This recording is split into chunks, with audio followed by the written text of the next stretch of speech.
Hai sahabat hukum, ketemu lagi dengan saya Novi. Kali ini saya mau membahas mengenai persekutuan komanditer atau CV.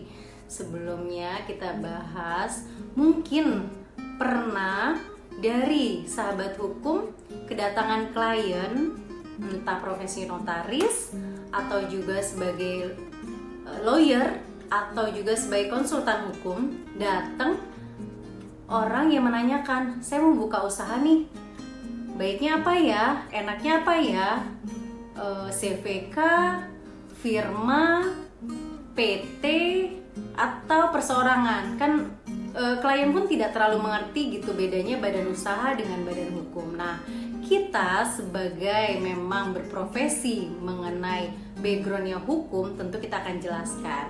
Kali ini saya akan menjelaskan mengenai Persero atau persekutuan komanditer yang sering disebut dengan CV. Apa sih itu CV? Baik, sahabat hukum, persekutuan komanditer yaitu persekutuan dengan firma yang memiliki seseorang atau beberapa orang dari sekutu komanditer.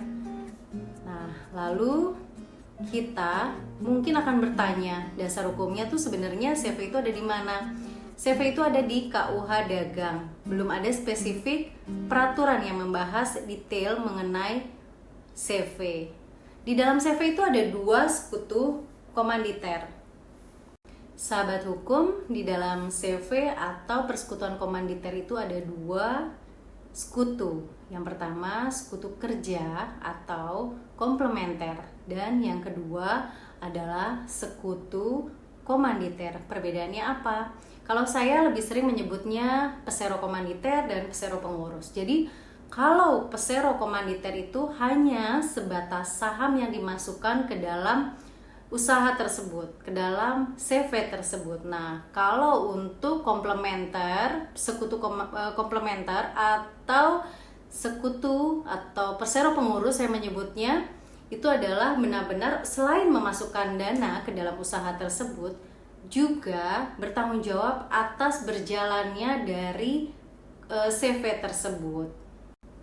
Untuk pertanggungjawabannya, sekutu komanditer pertanggungjawabannya hanya sebatas dari nilai uang yang dimasukkan ke dalam CV. Sedangkan untuk sekutu komplementer atau disebutnya pesero pengurus ini bertanggung jawab sampai ke harta pribadi.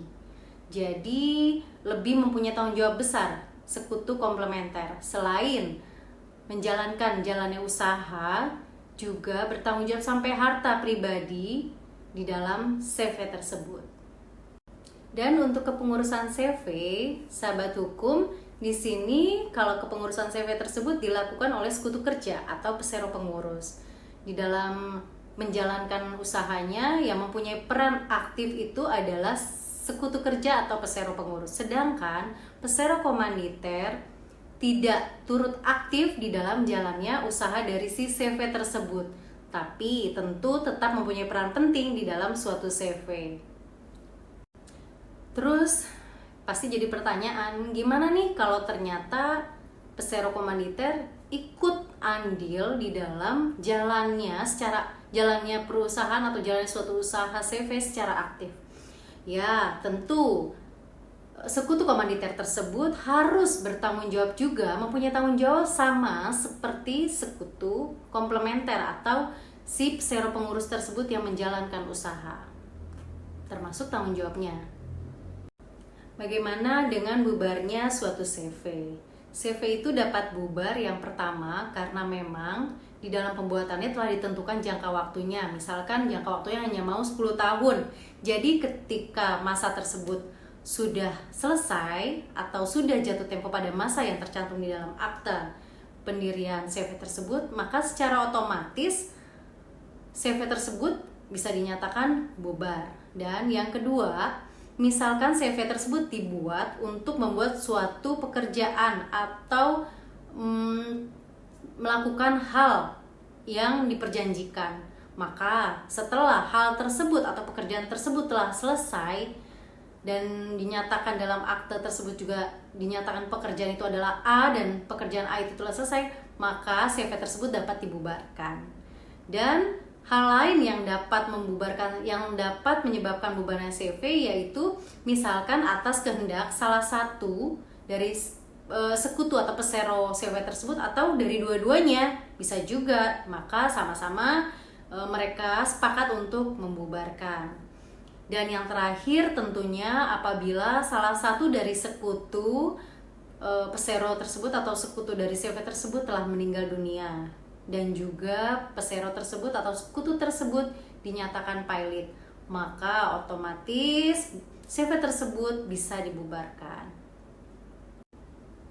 Oke sahabat hukum, demikian pembahasan sedikit mengenai CV. Semoga sahabat hukum yang masih belum terlalu paham mengenai CV, minimal saya bisa share sedikit. Semoga bermanfaat dan sampai ketemu lagi di pembahasan yang lain selanjutnya. Bye, sampai jumpa lagi sahabat hukum.